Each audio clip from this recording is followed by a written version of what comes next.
Колективи з більш ніж 40 країн взяли участь в щорічному дитячому фестивалі тюркського світу. Його провели в Туреччині вже в 23-те. Цьогоріч свято приймав Стамбул. Як проходив фестиваль, дивіться далі в сюжеті. Цей міжнародний дитячий фестиваль заснував фонд дослідження тюркського світу. Він став альтернативою ініціативи ООН до Всесвітнього дня дітей, на який тоді запрошували лише країни-учасниці Організації Об'єднаних Націй. Тепер фестиваль став великим святом для усього тюркського світу. Наша задача – зібрати разом дітей тюркського світу тут, в Стамбулі, дати їм можливість познайомитися, поспілкуватися, а також почати реалізовувати думку Ісмаїла Гаспринського «Єдність в мові, думках та справах» саме з дітей. Цього року до Стамбулу з'їхалися діти з більш ніж 40 країн світу. Всі вони жили у турецьких сім'ях, де мали змогу дізнатися про іншу культуру і розповісти про свою. Організатори влаштували для гостей екскурсії та цікаві конкурси. Також відбулася святкова хода.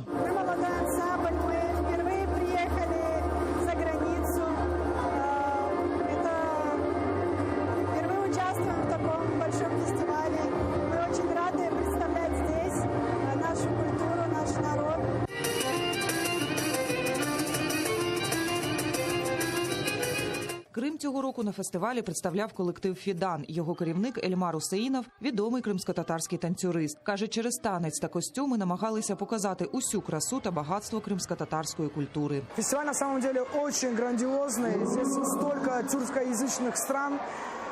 Для детей это большой опыт.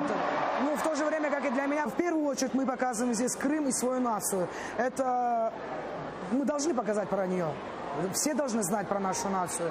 Учасники та гості фестивалю побачили десятки яскравих номерів. Були і танці, і співи, і навіть бойові мистецтва. Діти встигли потоваришувати, познайомитися з культурами різних народів і домовитися зустрітися у Туреччині вже наступного року. Еміне Халіл, Заман, АТР.